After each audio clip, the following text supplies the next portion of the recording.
श्री कृष्ण जन्माष्टमी का पर्व मथुरा में 16 अगस्त को मनाया जाएगा। मथुरा में श्री कृष्ण जन्मोत्सव की तैयारी शुरू हो चुकी है। मथुरा के समस्त चौराहों को रंग बिरंगी लाइटों से सजाया जा रहा है। इस बार कैसा होगा यह आयोजन, आप भी सुनिए उत्तर प्रदेश ब्रज तीर्थ विकास परिषद मथुरा के CEO श्याम बहादुर सिंह से।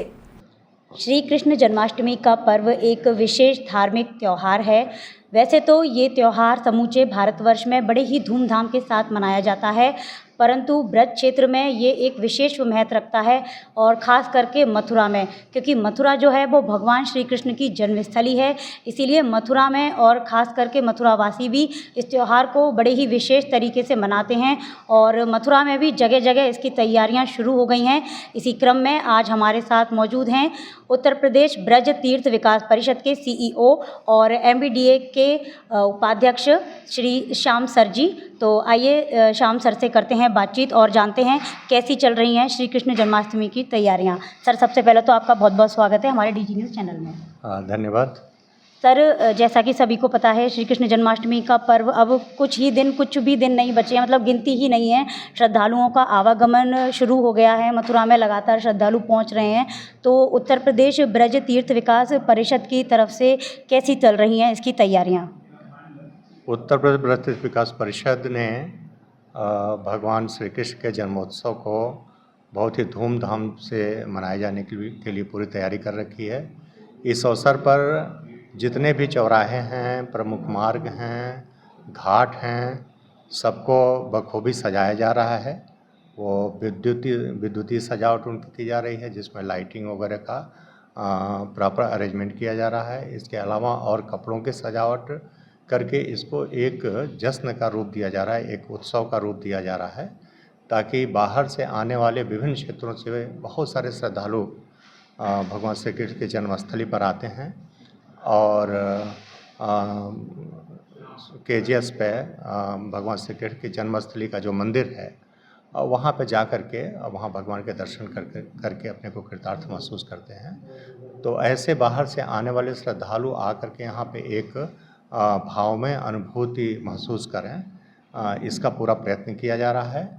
इस अवसर पर विभिन्न क्षेत्रों से आए हुए लगभग 500-550 कलाकार यहाँ पर अपनी प्रस्तुतियाँ दे रहे हैं, जिसमें बहुत सारी स्ट्रीट परफॉर्मर्स हैं। जब श्रद्धालु आएंगे तो सड़कों पर, मंदिर के प्रांगण में और ऐसे कॉन्स्पिक्यूअस प्लेसेस पर वो अपनी प्रस्तुतियाँ, अपने कला प्रदर्शन करते रहेंगे, ताकि आने वाले लोग वो एक उत्सव का माहौल महसूस कर सकें। इसके अलावा चूँकि यह सांस्कृतिक नगरी है, तो इस अवसर पर बहुत सारे मंच बनाए जा रहे हैं और मंचों पर निरंतर प्रस्तुतियाँ होती रहेंगी।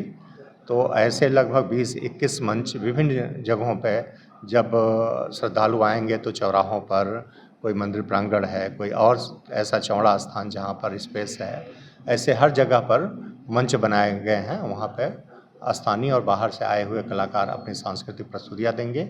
इसके अलावा 5 बड़े मंच हैं जहाँ पर बड़े कलाकार अपनी प्रस्तुतियाँ दे रहे हैं, जिसमें ओपन एयर थिएटर्स हैं और अभी एक बहुत ही खूबसूरत राष्ट्रीय स्तर का एक 5 जन ऑडिटोरियम बनाया गया है। तो इस ऑडिटोरियम पर बाहर से आए हुए और कुछ स्थानीय कलाकार भी उसमें हो सकते हैं। वो अपनी महत्वपूर्ण प्रस्तुतियाँ देंगे, जिसमें असम से मेघ रंजनी हैं, मुंबई से आए हुए कृत्या नरसिंह राणा हैं, प्राची समूह है और डिम्पी मिश्रा का एक श्याम रंग नृत्य नाटिका है और इस तरह की कई प्रस्तुतियाँ हैं जो 16 और 17 तारीख को वहाँ पर की जाएंगी। और इस अवसर पर पूरे नगर को सजाया जा रहा है। सिर्फ मथुरा ही नगर नहीं, बल्कि मथुरा, वृंदावन, गोवर्धन, बरसाना, इन सारे के जो प्रमुख मंदिर हैं, मंदिरों को सजाया जा रहा है। कुछ मंदिरों पर ब्रज तीर्थ विकास परिषद ने पहले से ही फसाड लाइटिंग डेवलप कर रखी है। जहाँ पर डेवलप नहीं है उन मंदिरों के व्यवस्थापकों से वार्ता कर ली गई है और मंदिर व्यवस्थापन स्वयं मंदिरों को भव्य रूप से सजा रहा है।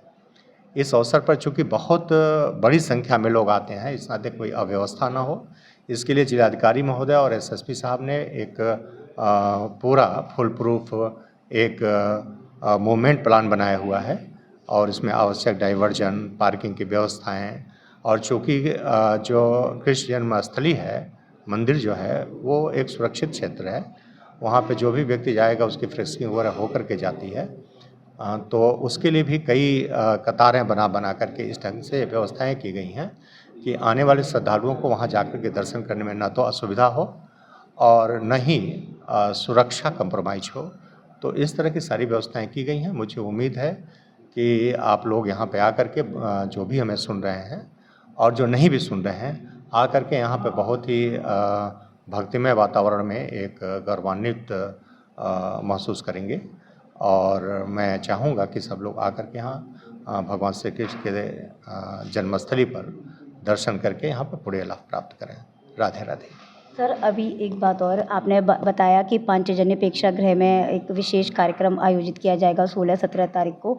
इसके अलावा आपने बताया कि उसको मिला के 5 बड़े मंच यहाँ बनाए जाएंगे, तो इसके अलावा और कहाँ मंच बनेंगे और क्या आयोजन उसमें और रहने वाले हैं, और क्या इसमें यहाँ के जो बाहर से आने वाले श्रद्धालु हैं वो तो भाग ले सकते हैं, जो यहाँ के रहने वाले हैं, ब्रजवासी हैं, मथुरावासी हैं, क्या वो भी इन कार्यक्रमों में पहुंचकर इन कार्यक्रम का लुत्फ़ उठा सकते हैं? ये चाहे पांचजन्य थिएटर हो या ओपन एयर थिएटर हो, या जो 5 बड़े मंचों की बात की जा रही है, जैसे लीला मंच है, वृंदावन का गीता शोध संस्थान का मंच है, रसकान समाधि का मंच है, सूरदास समाधि का मंच है, ये सारे मंच ओपन टू ऑल हैं और कोई भी व्यक्ति वहाँ पर जा कर के सांस्कृतिक कार्यक्रमों का आनंद ले सकता है। 15 अगस्त को प्रातः 10 बजे एक बहुत ही भव्य शोभा यात्रा निकाली जा रही है, जिसमें मैं समस्त ब्रजवासियों को आमंत्रित करना चाहूँगा और बाहर के लोगों को भी कि प्रातः 10 बजे आकर के उस शोभा यात्रा में भाग लें। और शोभा यात्रा बहुत ही भव्य होगी, जो मंदिर के गेट नंबर 2 से प्रारंभ होगी और गेट नंबर 1 से बल्कि कहेंगे प्रारंभ होगी और मंदिर के चारों तरफ घूमती हुई फिर आकर के मंदिर पर समाप्त होगी। ये शोभा यात्रा श्री कृष्ण जन्मस्थान से ही निकलेगी? श्री कृष्ण जन्मस्थान से निकलेगी और 15 तारीख को 15 अगस्त के सायंकाल एक व्यापक काफ़ी बड़ा 5100 दीपों की दीपमाला आयोजित की जा रही है विश्राम घाट पर। उसमें भी मैं समस्त ब्रजवासियों और श्रद्धालुओं को आमंत्रित करता हूं। तो और भी ऐसे कई कार्यक्रम हैं, अब एक चीज़ को गिनाया नहीं जा सकता है। तो हम लोग इस अवसर पर, चूँकि ये बहुत बड़ा अवसर है और न सिर्फ ब्रज क्षेत्र के लिए बल्कि पूरे हिंदुस्तान में भगवान श्री कृष्ण का जो जन्मोत्सव होता है, जन्माष्टमी होता है, वो बड़े धूमधाम से मनाया जाता है और बहुत ही पवित्रता के साथ इसको मनाया जाता है। लोग इस अवसर पर व्रत रहते हैं और व्रत के उपरांत भगवान श्री कृष्ण के जन्मोत्सव की खुशी के साथ ही दूसरे दिन इसका समापन करते हैं। तो इस अवसर पर उसी पवित्रता, उसी भाव में और भक्ति में अनुभूति और भावना के साथ हम लोग पूरी तैयारियों में लगे हुए हैं। और मैं इस अवसर पर मैं समस्त ब्रजवासियों, समस्त कृष्ण भक्तों, बाहर से आने वाले श्रद्धालुओं का हार्दिक स्वागत और अभिनंदन करता हूँ। Thank you. सर, ये कार्यक्रम 15 तारीख से आपने बता दिया कि इसकी शुरुआत हो रही है, और ये कब तक चलेगा? यह कार्यक्रम 15 अगस्त, 16 अगस्त और 17 अगस्त को जो सजावट और सांस्कृतिक उत्सव का कार्य है वो होगा। बाकी कुछ मंदिरों पर जन्मोत्सव काफ़ी दिन बाद भी होता है, जैसे रंगजी मंदिर का काफ़ी 1 महीने लगभग बाद में करते हैं लोग। तो सबके अपने शेड्यूल हैं, तो वो लोग उस हिसाब से करेंगे। लेकिन जो विशेष कार्यक्रम है वो 15 अगस्त, 16 अगस्त और 17 अगस्त का है। जी सर, एक चीज़ और लास्ट में, आने वाले श्रद्धालुओं और समस्त जनपदवासी ब्रजवासियों से आप अपना कोई भी अगर संदेश देना चाहते हैं, अपनी शुभकामनाएं देना चाहते हैं, तो वो भी बताइए। मैं संदेश यही देना चाहता हूँ समस्त ब्रजवासियों को भी और आने वाले श्रद्धालुओं से भी, बल्कि अनुरोध करना चाहूँगा, निवेदन करना चाहूँगा। जैसा कि मैंने अभी कहा, ये बहुत ही पवित्र दिन है और इस दिन लोग व्रत रहते हैं, तो हमें अपने पूरे ब्रज क्षेत्र को साफ़ सुथरा रखना चाहिए। बाहर से भी जो लोग आ रहे हैं उनको भी चाहिए कि अपनी जिम्मेदारी समझते हुए इस तीर्थ पर कोई गंदगी ना फैलाएं। जैसे कोई सामान है, कूड़ा है तो कूड़ेदान में डालें, जो स्थानीय लोग हैं वो अपने घरों को खुद सजाएं, लोग सजा भी रहे हैं, जैसे व्यापार मंडल है और भी बहुत सारे NGOज और संगठन हैं जो अपने अपने स्तर पर सजाने का कार्य कर रहे हैं। ये बहुत ही अच्छा संयोग है कि 15 अगस्त और जो स्वतंत्रता दिवस है और भगवान श्री कृष्ण का जन्मोत्सव ये एक साथ आया हुआ है। तो इस नाते भी एक बड़ा ही मतलब कि राष्ट्रभक्ति और ईश भक्ति का मिला जुला संगम यहाँ पे मिलेगा और बहुत ही दर्शनीय माहौल होगा। मैं चाहूँगा कि देश भर से लोग यहाँ पे आएँ और इस अनुपम संगम का यहाँ पे आनंद लें। राधे राधे, धन्यवाद। तो अभी तक हमारे साथ मौजूद रहे उत्तर प्रदेश ब्रज तीर्थ विकास परिषद के CEO और MVDA के उपाध्यक्ष श्याम सर जी, जिन्होंने की हमसे बातचीत और अपनी बातचीत में उन्होंने बताया कि 15 अगस्त से ही श्री कृष्ण जन्मोत्सव का कार्यक्रम शुरू हो जाएगा और विभिन्न जगहों पर सांस्कृतिक कार्यक्रम, ओपन थिएटर और ख़ास करके पांचजन्य प्रेक्षागृह जो डैम्पियर में बना हुआ है वहाँ भी एक विशेष कार्यक्रम 16 और 17 अगस्त को आयोजित होगा। इसके साथ ही उन्होंने सभी श्रद्धालुओं से अपील की है कि वो गंदगी न फैलाएं, चाहे वो बाहर से आएँ चाहे वो यहाँ के ब्रजवासी हों। सभी से उन्होंने यही अपील की है कि गंदगी न फैलाएं और हंसी खुशी माहौल में ये अपना त्यौहार श्री कृष्ण जन्माष्टमी का पर्व जो है ये सेलिब्रेट करें। ऐसी ही और खबरों को देखने के लिए DG न्यूज़ चैनल के पेज को लाइक और फॉलो करना ना भूलें। अपने साथी तरुण नागर के साथ मैं मीनाक्षी नागर, DG न्यूज़ चैनल के लिए। अब आपके शहर मथुरा में BL तिवारी मेमोरियल हॉस्पिटल में उपलब्ध है अत्याधुनिक और सुरक्षित तकनीक plasma laser treatment for urinary leakage and vaginal laxity. इसके अलावा सभी प्रकार के स्त्री एवं प्रसूति रोगों का उपचार, जहां उपलब्ध है हर प्रकार की सर्जरी की सुविधा।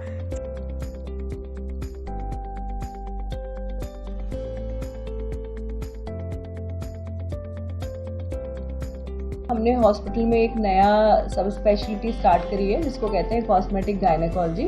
कॉस्मेटिक गायनेकोलॉजी में हम लोग वजाइना और यूरिनरी ट्रैक्ट की उन समस्याओं को हैंडल करते हैं जो नॉर्मली दवाइयों से नहीं हैंडल हो पाती थी। ये मशीन जो है वजाइनल लैक्सिटी, जैसे वजाइना जो है लूज हो गई है तो उसमें भी काम करती है। संपर्क करें BL Tiwari memorial hospital, Sadar road, Badpura, Mathura. Mobile number 8650039936।